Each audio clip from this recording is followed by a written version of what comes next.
नमस्कार दोस्तों, आपका हमारे इस YouTube चैनल जनता ही जनार्दन पर हार्दिक स्वागत है।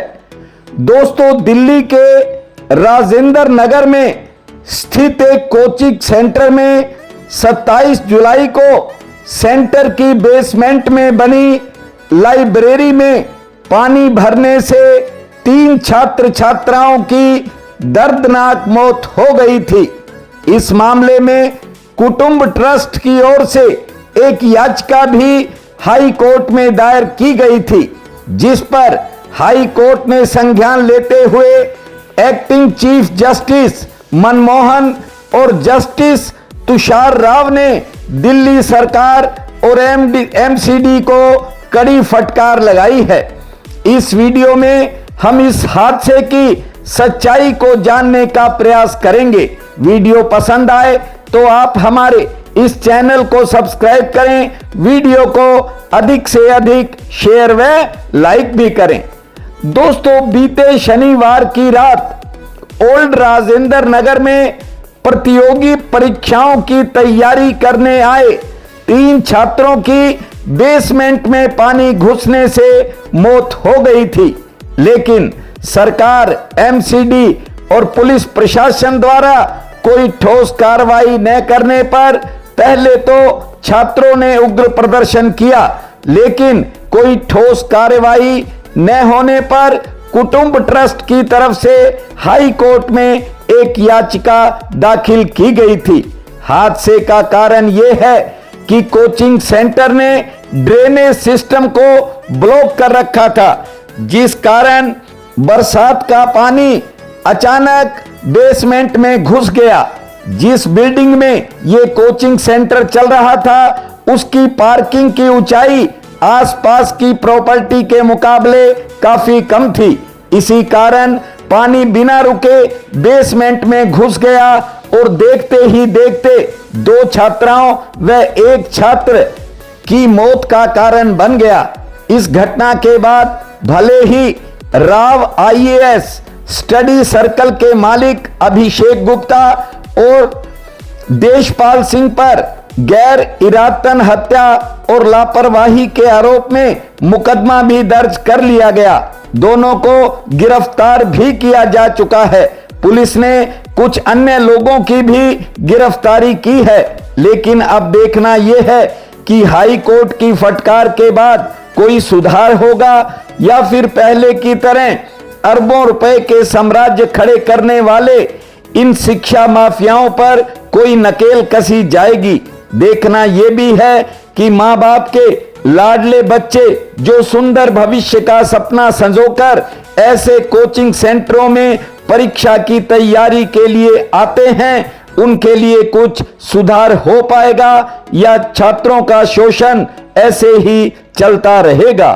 दोस्तों, अब हाई कोर्ट ने न केवल सरकार को, एमसीडी को कड़ी फटकार लगाई है, बल्कि इस दर्दनाक हादसे पर माननीय हाई कोर्ट ने बड़ी सख्त टिप्पणियां भी की हैं और पूछा है कि क्या सरकार के अधिकारी अब तक सो रहे थे, अवैध रूप से निर्माण होते रहे और अधिकारी बेखबर सोते रहे?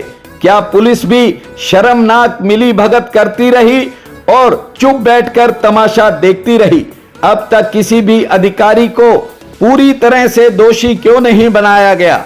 ओल्ड राजेंद्र नगर के आईएएस कोचिंग सेंटर के अवैध रूप से बनाए गए बेसमेंट में आए पानी के तबाही भरे सैलाब ने 3 होनहार छात्रों तान्या सोनी, श्रेया यादव एवं नवीन डालवन की जान ले ली। उनके घरों के जलते चिराग बुझ गए। क्या यह कोई हादसा या फिर लापरवाही भरी हत्या है? और अब कुंभकर्णी नींद से जागी दिल्ली की सरकार और सरकारी मशीनरी क्या करेगी? अब तक सब कुछ राम भरोसे क्यों चलता रहा? सवाल तो पूछा जा सकता है। कहां सो रहे थे सब संबंधित अधिकारी? इलाके के पार्षद और विधायक स्टूडेंट्स द्वारा बार बार की गई कंप्लेंट्स की अनदेखी क्यों हो रही थी? क्या इसी बर्बादी का इंतजार कर रहे थे ये लोग? दोस्तों, क्या ये कोचिंग सेंटर वाले व इनके साथ मिले लोग पैसा कमाने और पैसा बनाने में ही लगे रहे? क्या कभी किसी ने भी जाकर भी नहीं देखा कि बेचारे छात्र किस हाल में रह रहे हैं? क्या जीने योग्य और रहने योग्य भी वहां के प्रबंध नहीं थे? क्या की गई थी सुरक्षा व्यवस्था उचित ढंग से? यदि इस बारे में पहले ध्यान दिया होता तो जो डेथ सेंटर बने कोचिंग सेंटर में भयंकर हादसा हुआ वह शायद रुक सकता था।